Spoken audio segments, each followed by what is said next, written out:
香港特别行政区第6任行政长官选举于周日举行，李家超以99.16%的支持率刷新历任行政长官支持率纪录，高票当选新一任行政长官人选。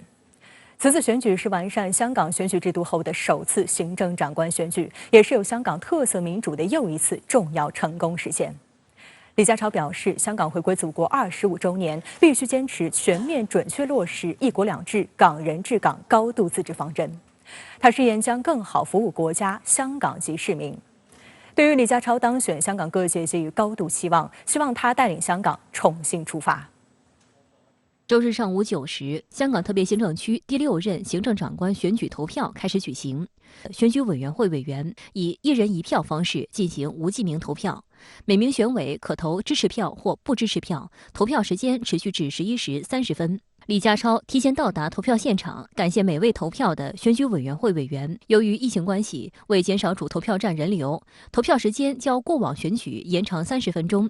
香港特区选举管理委员会按照选举委员会的5个界别，为选委划分了不同的建议投票时段，前往主投票站投票。投票结束后，工作人员以手工逐一清点，确认选票。在香港特区选举管理委员会、选委、候选人及其代理人、媒体及公众的监督下，选举及点票工作紧张而有序进行。中央点票站气氛庄重热烈，大厅前方正中央搭建起点票及公布台，巨幅背景板上5星红旗和紫荆花区旗鲜艳夺目。大约在中午12点30分，点票结果出炉，选举主任郑重宣布选举结果。李家超先生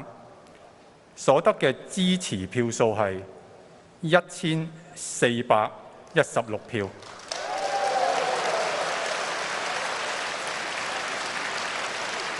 我現在宣布，唯一候選人李家超先生喺上述選舉中當選。现场响起热烈掌声，既为香港顺利完成新选制下首轮3场重要选举的收官之作而庆贺，更为香港向着良政善治再迈关键一步而喝彩。选举结果揭晓后，李家超向在場的選舉委員會委員及香港市民代表鞠躬致謝。我亦都多謝在座每一位出席嘅朋友，以及喺電視機旁邊睇緊直播嘅香港市民。隨後，李家超還特意邀請妻子林麗嬋上台分享這一時刻，並送上鮮花。今日咁難得嘅機會，就我容許我請我嘅太太同我一齊分享一個咁有歷史性嘅時刻。母親節快樂！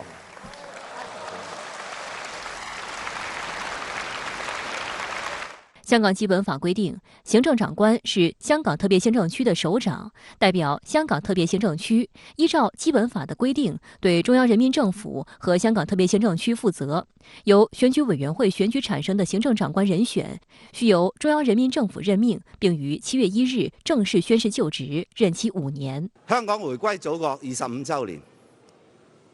我哋必須堅持全面準確落實一國兩制、港人治港、高度自治嘅方針。未來5年，香港進入由治及興嘅關鍵時刻，既充滿機遇，亦都充滿挑戰。我會堅定維護憲法同埋基本法確立嘅憲制地位，守住法治嘅核心價值，堅持底線思維，抵禦來自內外嘅威脅同埋破壞，保障香港社會大局穩定，維護國家主權、安全同埋發展利益。李家超表示，會更好服務國家及香港，誓言帶領香港開啟新篇章。我將忠誠地、堅毅地承擔呢一個歷史嘅使命，肩負呢一個重大嘅責任，團結同埋帶領740萬嘅香港居民，同為香港開新篇。現場有記者問及李家超及家人將面臨哪些巨大壓力？香港的確係穩定下來，但係亦都潛伏住一啲繼續係破壞香港嘅力量嘅，所以我有非常艱巨嘅工作要做。我嘅一切都係香港俾我嘅。我從一個無名小卒到而家可以喺一個咁重要嘅崗位，盡量去為香港市民服務，呢個機會係難得嘅，縱然係困難。國務院港澳辦官網發布中報文章，對李家超高票當選表示祝賀。文章分3大部分，5000餘字。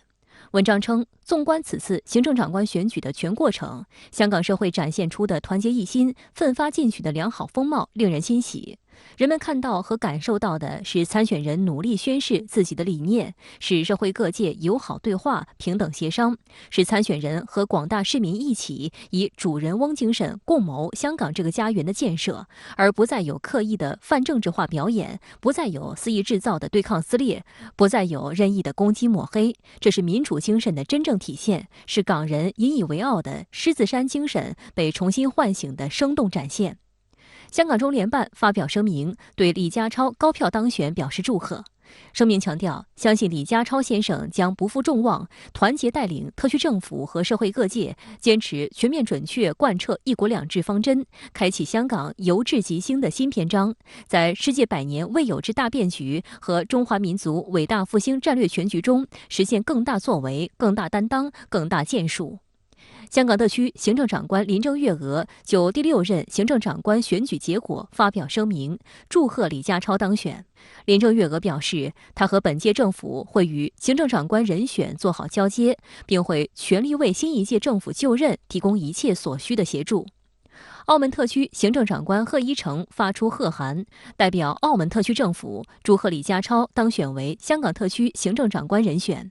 賀一誠表示，衷心希望港澳兩地繼續攜手並進、精誠合作，在參與高質量建設粵港澳大灣區、融入國家發展大局的進程中，實現自身更好發展，為廣大居民創造更加美好的生活，共同譜寫一國兩制偉大事業的新篇章。香港特區行政長官選舉成功舉行，彰顯新選制優越性。在周日晚央視播出的新聞聯播中，用7分鐘的版面詳細報道了香港特區第6任行政長官選舉情況、各界的熱烈反響和重磅評論文章。對於李家超當選，香港社會各界寄予厚望。我哋亦都期望李家超先生同佢嘅團隊更重視官員同立法會之間嘅溝通，同政黨、唔同社團之間嘅溝通，建立新型行政立法關係，喺制定政策嘅過程中，充分諮詢同埋吸納立法會嘅意見，令落實政策時更加暢順同埋符合民情。我哋希望咧，香港喺李先生嘅帶領底下咧，可以一一解決，尤其是市民好關注嘅、打工仔好關注嘅就業嘅問題、失業嘅問題、住房、住屋嘅問題，以至到貧富懸殊、醫療等等嘅問題。參與投票的香港科技創新界選舉委員冼漢迪在接受深圳衛視記者採訪時表示，期待李家超為香港帶來新局面。我對香港嘅未來充滿信心，我期待李家超先生上任之後，帶領新一屆嘅特區政府做事嘅時候唔分你或我，強化我和我們，共同解決問題嘅團隊文化，可以更有效咁促進特區政府同市民之間嘅溝通，讓香港帶來新局面，也讓科技創新帶領香港嘅未來發展。以香港特區行政長官選舉歷史上最高得票率當選，是壓力也是動力。李家超承諾將團結並帶領740萬香港居民同為香港開新篇。李家超此前公布的競選政綱中強調，強化政府治理能力，團結一致，為民解困。他提出，未來施政將以結果為目標，帶給市民會做事、做成事的政府要有變革思維。香港即將迎來回歸祖國25週年，多位選委會委員表示，期待新一屆特區政府管治團隊團結社會各界，抓住機遇，翻開愛國者治港下由治及興的新一頁。我提倡以結果為目標，以變革嘅思維，建立一個更有承擔、更具團隊精神、更能夠解決問題嘅政府。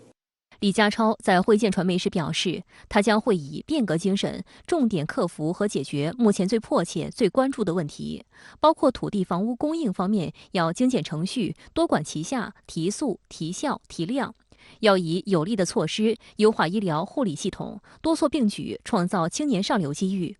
李家超认为，新一届特区政府要利用好“一国两制”的制度优势，全面融入国家发展大局，深度参与粤港澳大湾区建设，营造更好的投资环境，强化香港连接内地和世界最直接的桥梁作用，全面提升竞争力。在回答记者提问时，李家超强调，上任后首要解决土地房屋供应问题。目前最紧迫的任务是组建新班子，虽然时间短，但有信心能找到合适人选。香港不缺人才，人才充沛，而且在爱国者治港的原则下呢，很多有心人对社会有服务心的、有热情去贡献香港的人很多。上午举行的投票中，李家超以99.16%的得票率当选香港特区行政长官人选，史上最高得票率，也反映出香港社会对李家超施政寄予厚望，也说明他提出的政纲直面香港社会的深层次矛盾，获得社会各界广泛支持。一个人的能力有限，但是700万多的市民加起来能力就很大了，所以我希望给香港的不是一个李家超，我希望给香港的是一个真的干倒事的政府，我希望给香港的是经过政府的努力，我们可以共建一个大家共荣、团结、有希望，而且热心解决问题，把香港建到一个大家感到更温暖、更活力的香港。上午出席投票的多名香港特區選舉委員會委員也對李家超有高期望，希望他帶領香港重新出發。咁而家咧就最緊要係我哋知道佢咧係有領導嘅能力，可以做一個班隊，為香港解決一啲多年來嘅深層次嘅問題，同埋咧就係可以咧係對政府本身嘅自身建設係有改善。我相信佢係好全心全意，希望配合香港市民，配合社會各階層，為香港呢個我哋好難得嘅家咧，大家做得好好。經濟發展要更加好咁同內地融合，咁先至能夠咧去解決我哋而家經濟嘅困境嘅，建立一個同內地即係聯防聯控嘅一個機制。令到咧我哋嘅疫情咧係穩控。我相信香港人過去經歷咗呢個2019年嘅暴亂，同埋呢個即係我哋而家嘅疫情咧，大家都希望有個機會休養生息，去重新揾到一啲共通點。點樣去令到香港大家可以繼續安居樂業啦？咁咧呢方面嚟講咧，我係有信心。李先生咧。係會喺呢邊呢，呢方面呢係會做啲工作。自4月9日正式宣布參選以來，李家超以同為香港開新篇為口號，開展了逾100場競選活動，廣泛深入社會各階層，甚至1日之內連採10場，仔細聆聽市民心聲。因為啲生意或者情況之前就麻麻地啦，而家就好開心。最好賣邊樣？最好賣西瓜。真係同市民接觸，睇下其實市民而家嘅生活佢個氣氛係點？呢個已經係好重要嘅。咁我感受到大家係好開心，好多街坊都表示支持我啦，同我揮手有啲又同我影相呢個亦都對我嚟講係一種非常重要嘅信息。通過深入體察民情，加強與各界溝通交流，李家超提出的未來施政方向和參選政綱得到香港社會廣泛認同。當然，選票對我嚟講係重要嘅，係一個強心針，係一個認同同埋支持嘅。但係更加重要嘅係我係爭取市民嘅認同，我係爭取大家去共同解決問題呢個文化嘅建築。李家超提出，要以结果为目标解决问题，全面提升香港竞争力，并为香港奠定稳固基石。4月29日公布的参选政纲全文9060字，提到最多的发展一词一共出现了72次。从李家超的政纲到几大施政方向，其实是层层递进的，思路非常清晰啊。我想这也是他这次能够高票当选的一个原因之一。这样一个层层递进的思路呢，也给全体的香港民众以信心。李家超竞选办主任谭耀宗本周一解释称，李家超政纲重点是强化特区政府治理能力。他提到，增強公務員團隊文化是香港市民想看到的改變。就係應該喺任用、提升、提拔呢啲人嘅時候咧，應該就考慮你係咪真係積極進取，話你幫手去解決一啲困難問題啊，唔係淨係因循守舊啊，總之啊有嘢唔關我事，我依足晒嗰啲指引㗎啦，咁咪死得啦！以一個即係齊上齊落啊，或者一種即係以激勵性嘅一個嘅團隊，咁都可能都係一個新嘅思維。咁我都比較諗起好似即係以前啊鄧小平咁樣講，即係白貓黑貓，總之做到嘢就係好貓咁嘅。李家超多次鼓勵香港青年融入粵港澳大灣區，融入國家發展藍圖，強調國家戰略為香港青年提供了向上流動的機會。回顧李家超的過往，可謂是亮點頗多。無論是警隊經歷時破獲的大案要案，還是修例風波期間的肯擔當、敢作為，都給外界留下了深刻印象，贏得了廣大香港市民的支持和尊重。他在參選期間表示，決定參選是出於對國家的忠誠、對香港的熱愛和對市民的負責，有信心在未來迎接公職生涯中的最大挑戰。他去年4月接受深圳衛視專訪時則表示，過往從政最大壓力來自修例風波期間，而最大的動力來自於克服挑戰的信念，最大的信心來自於中央的支持。李家超為何會成為警察呢？5月6日下午，李家超在灣仔會展中心舉行我和我們同開新篇見面會時披露，這與他當年讀書時曾在烏村附近的山坡被打劫的經歷有關。我當時冇錢，所以心口咧就捱咗好幾拳，我係驚嘅，但亦都係第一次感受到，當你係怒不敢言嗰種無助嘅感覺。所以我選擇職業第一份就係警察。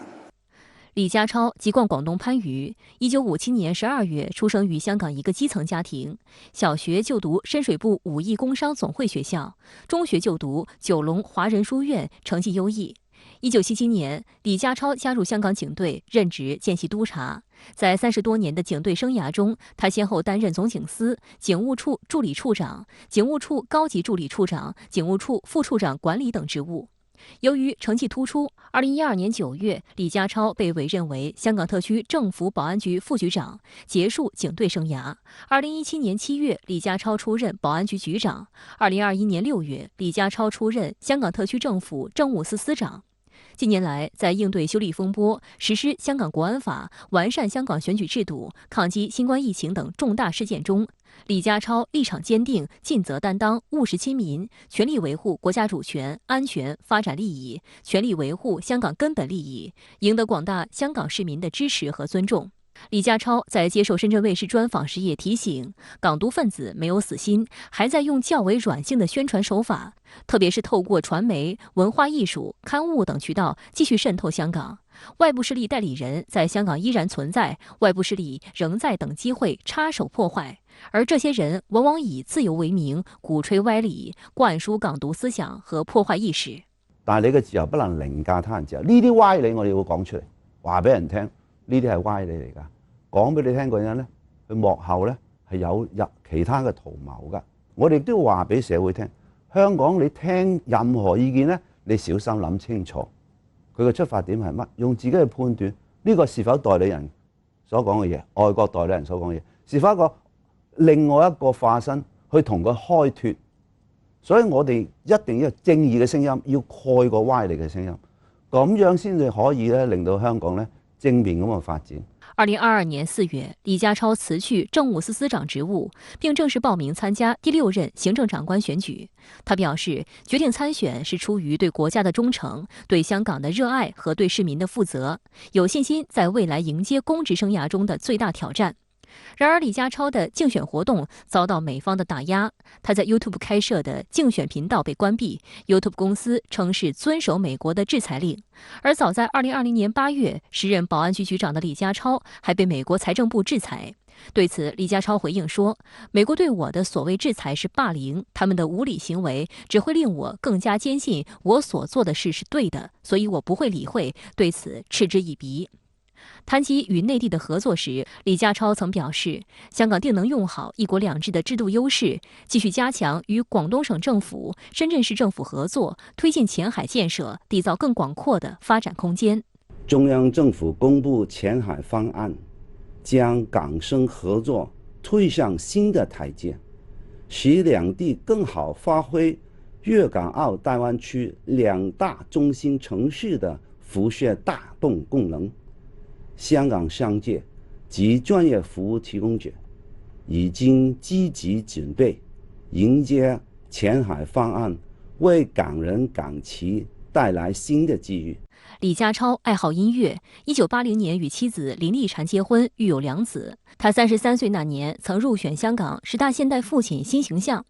香港媒体当时的报道形容李家超十分重视家庭生活和言传身教，经常强调做人要有礼貌，人生要有计划。他的儿子认为一家人一起吃饭是最好的生活情趣。李家超曾经就读的小学武义工商总会学校的师生们评价他是一个有情有义的人。现任香港特区保安局局长的邓炳强与李家超共事多年，他评价这位老上司爱国爱港、有承担、干实事、超卓领导才能、目光广阔。李家超高票当选第6任行政长官人选。这场选举是继去年9月选举委员会选举和去年12月第7届立法会选举之后，香港新选举制度的又一次成功实现。事实充分证明，香港新选制是一套符合一国两制原则、符合香港实际的好制度。此次选举全面落实了爱国者治港原则，极大提振了社会各界对特区未来发展的信心。新选制产生的新特首必将带领香港新一届政府和各界人士在新的发展起点上团结奋进，共同开创香港良政善治新局面。在完善选举制度以后，从2021年9月的选举委员会选举，到12月的立法会选举，再到今年5月的行政长官选举，香港选举制度经历了一轮完整的实践。新选制下，体现爱国者治港原则要求和广泛代表社会各界利益的选举委员会、立法会顺利诞生，摒弃政治争拗，提升议事效率，特区政治环境得到极大改善。这次行政长官选举，香港各界克服疫情困难，确保提名、资审、投票各个环节依法顺畅进行，确保爱国者治港原则落到实处。分析认为，3场大考展现了香港正一步步朝全面、彻底落实爱国者治港原则的方向前进。从香港的选举委员会选举到立委的选举，到现在行政长官的选举，几次选举下来都非常完整的体现了香港新选制的几大特点。一个是广泛的代表性你看我们说的这个从各种不同的阶层到界别到不同的职业都有人来参与。那么所以呢，各个领域的香港市民的声音都能够听到，而且他们都有反映的这些渠道，那么这是非常广泛的。第二个呢，就是它有极大的这个政治包容性，应该说是这个五光十色的光谱都在这个爱国者的这个治港里头。只要你是爱国者，那么不管你来自哪里我们都可以让你参加到这个同心圆里面。观察指出，这是一次承上启下的行政长官选举，在国安法和新选举制度的护持下，香港完成了由乱到治的历史性转折，正开启由治向兴之路。香港社会各界求治心切，不仅希望尽快摆脱各种乱象，而且希望能够重振活力，增强竞争力。不仅希望破解困扰香港社会多年的深层次矛盾，更希望能够把握好机遇，积极融入国家发展大局，在国家新时期的开放大局中发挥战略功能，迈上新的发展台阶。观察认为，这次选举体现了新选制的进步性，兑现了新选制的初心使命。从李家超到1400余名选委，从1400余名选委到750万香港同胞，民意广泛代表，政治多元包容，各方均衡参与，所有爱国者都可以公平参与竞争，立足长远发展，着眼竞选活动。先进的选制保证优质的民主，优质的民主贡献社会的合力。市民、香港、国家三统一。这次特首选举正是新选制下又一个典型样本，开拓了香港特区新的民主实践。自去年3月，全国人民代表大会通过关于完善香港特别行政区选举制度的决定以来，3场重要选举圆满落幕。国务院港澳办、香港中联办对发展香港特色民主制度予以肯定。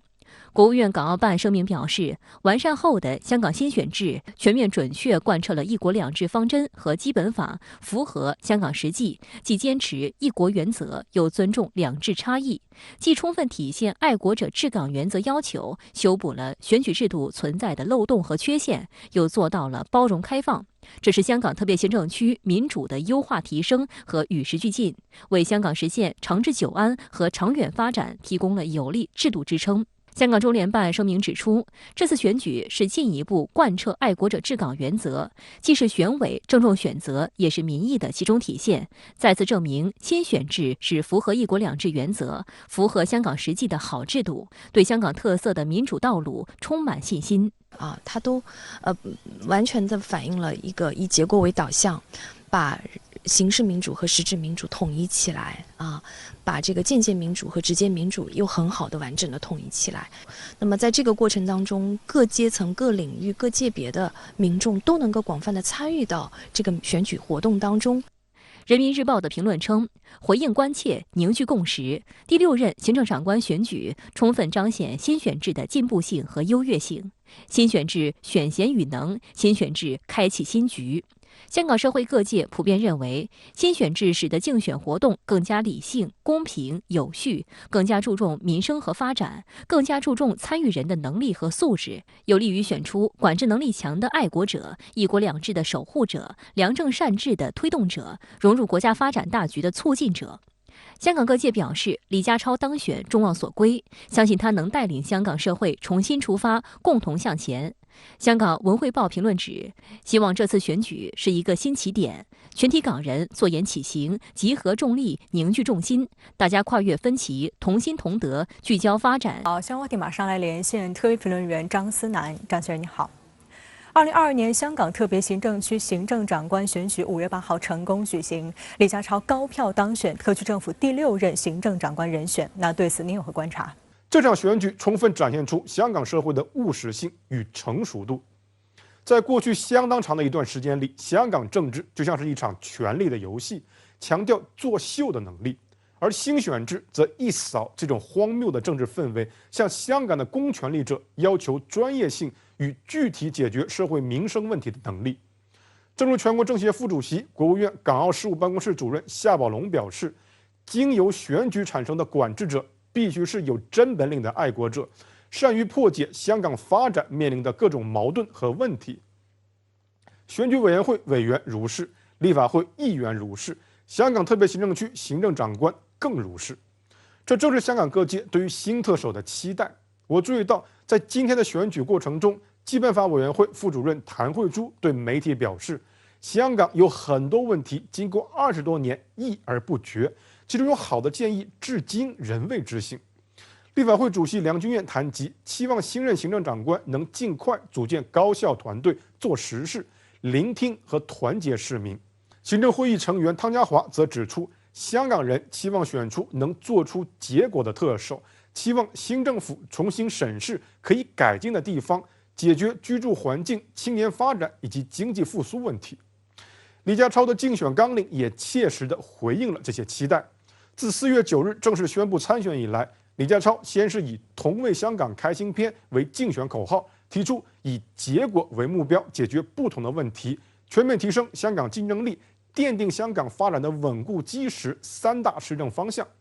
后又在探访基层民众、广泛聆听民意的基础之上，具体提出强化政府治理能力，提速、提效、提量、供应土地与房屋，提升香港竞争力，强调持续发展，以及建立关爱社会、重视青年发展4大施政纲要。这其中既有长久以来香港社会亟待解决的民生难题，也着眼于香港未来的长远发展。从新闻画面可以看到，香港会展中心投票现场情绪热烈，显示香港主流社会高度期待选出贤能爱国者治理香港。完善选举制度以来，香港已经连续成功完成3场选举，给香港社会带来了哪些新气象呢？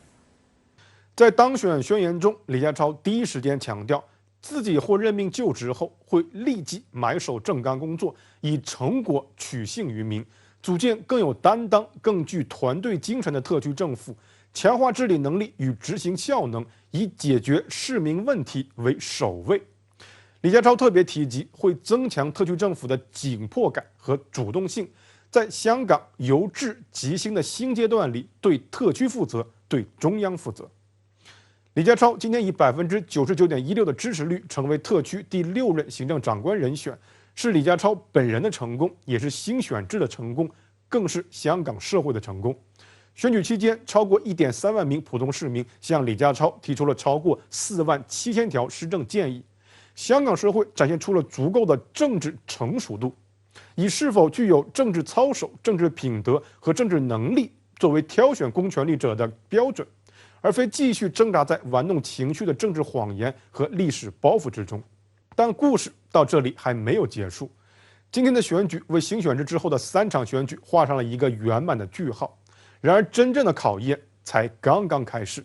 从正确的纲领到正确的施政结果，李家超与全体立法会议员、全体选举委员会委员以及所有的香港管治者，必须以香港由治及兴的成功迈进，向所有港人证明，符合爱国者原则的公权力者不仅有能力治港，而且只会更加优秀。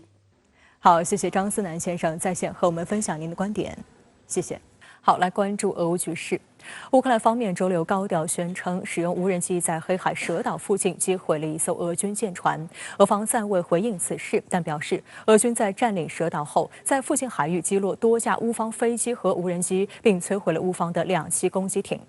上个月，俄罗斯黑海舰队旗舰莫斯科号巡洋舰爆炸沉没，乌克兰军方宣称是被其发射的导弹击沉。上周三，《纽约时报》披露，美国向乌克兰提供大量俄军前线指挥部的具体位置和其他细节的情报，这些情报帮助乌方袭击多名俄军将领。美国全国广播公司还曝光，在乌克兰宣称击沉俄罗斯黑海舰队旗舰莫斯科号巡洋舰一事上，也得到了美国情报部门的协助。假如证实美国情报部门直接参战，俄方对美态度可能发生巨大变化。美国总统拜登已要求情报部门停止泄露美乌情报共享，称效果适得其反。俄罗斯国家杜马主席沃洛金周六公开谴责美国政府，称其正在参与乌克兰的敌对行动。他表示，华盛顿如今实质上是在协调和发起军事行动，从而直接参与针对我们国家的敌对行动。北约的这个侦察机其实一直是在这个乌克兰边境在密集的活动，有一个刻意的欲盖弥彰的一个效果，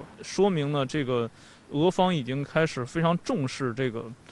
这种搜寻这种背后的这种情报支援的证据，很可能已经在策划一些反制这个美西方的这个军事援助、情报援助的这样一些手段。周六，俄罗斯在莫斯科红场举行了胜利日阅兵的最后一次彩排。射程高达1.1万公里、最多可携带10枚核弹头的亚尔斯洲际导弹最受外媒关注。另据俄罗斯国防部介绍，纪念卫国战争胜利77周年阅兵式周一将在俄罗斯28个城市举行。俄罗斯国防部周六晚发布公告称，从亚速钢铁厂疏散平民的人道主义行动已经结束。乌克兰总统泽连斯基当晚也证实，在联合国和红十字国际委员会的协助下，一共有超过300人从亚速钢铁厂中获救。亚速钢铁厂内的妇女、儿童和老人已全部撤离。除了平民，泽连斯基还表示，他希望仍被困在马里乌波尔钢铁厂的武装分子能够获救。乌方正在研究外交方案，以拯救仍留在亚速尔的军队，希望有影响力的调解人和有影响力的国家也参与其中。俄罗斯卫星通讯社周六报道称，马里乌波尔亚速钢铁厂内可能有来自美国、法国和英国的高级军官。有俄罗斯军事记者称，周六人道主义走廊关闭之前，有一支举着白旗的武装队伍从亚速钢铁厂内部抵达了位于厂区的平民疏散集结点。好，相关话题马上来连线特约评论员孙兴杰。孙学你好。乌克兰总统泽连斯基表示，正在展开外交努力，以营救躲藏在马里乌波尔市亚速钢铁厂内的剩余战士。那对此您有什么观察？马里乌波尔的亚速钢铁厂已经成为焦点，这不仅仅是一个军事掩体的争夺，更是俄乌双方国家意志和战略的博弈。乌克兰方面认为，在5月9日胜利日之前，俄军会以攻陷亚速钢铁厂作为胜利成果。如拿破仑所说的，精神和物质的比例是3:1。在平民撤离之后，不排除俄军用更猛烈的炮火攻击这一可以抗击核攻击的目标。同时需要注意的是，俄方日前明确表示不会在乌克兰的特别军事行动中使用核武器。换个角度看，亚速钢铁厂地下掩体中的乌军的命运变成了俄军的武器与苏联时期修建的地下掩体和工事之间的比拼。到目前为止，俄方没有完全了解这一地下工事的详细情况，甚至猜测说这一掩体有地下河流，乌军可以通过潜水与外界沟通。真相如何，外界不得而知。但是亚速钢铁厂这一工事越来越神秘化了，能上天入地。如果是这样，俄军拿不下这个要塞也是情理之中的。其次，随着亚速钢铁厂变成焦点，俄乌两国不能轻易放弃这个目标。而最近一段时间，在联合国的介入之下，地下工事中的平民完成撤离，这不失为一个好的解决办法。泽连斯基总统最近释放出通过外交手段去营救亚速钢铁厂中的守军，我个人认为这是俄乌两国解套的办法。在俄军毁灭守军和守军投降之间寻找一条中间道路。泽连斯基表示，有影响力的调解员和国家都参与其中。随着通过外交手段或许无法在5月9日之前解决这一问题，但是至少双方寻找到一个妥协点，由第三方担保或者保护之下，守军在不投降的前提下撤离这一要塞，而俄军不需要动用重火力毁灭这一要塞及其守军。最后，亚速钢铁厂地下到底有多少守军，又都是谁呢？俄方以及顿涅斯克方面释放出的信息是，里面有大于英法美等国的军官以及雇佣军就在里面。而马里乌波尔市长也表示，其中包括亚速营、海军陆战队员、国民警卫队员以及海岸警卫队员。也就是说，亚速钢铁厂已经变成了俄罗斯与北约之间的问题。如果我们做一个简单的分析，就会发现这可能会带来更大的问题。假如有北约成员国的现役军人，那是否意味着北约和俄罗斯已经开战了呢？在这样的情况之下，俄罗斯是否要对北约宣战？美国一再强调不会向乌克兰派兵，北约也是如此。从俄罗斯的角度来说，控制战区的范围、收缩战线才符合自己的利益，也符合当下战场的态势。当然，拉夫罗夫在此前呢就已经大大淡化了5月9日对俄军在乌克兰作战计划的影响，也算是给俄军减轻了一些心理的负担。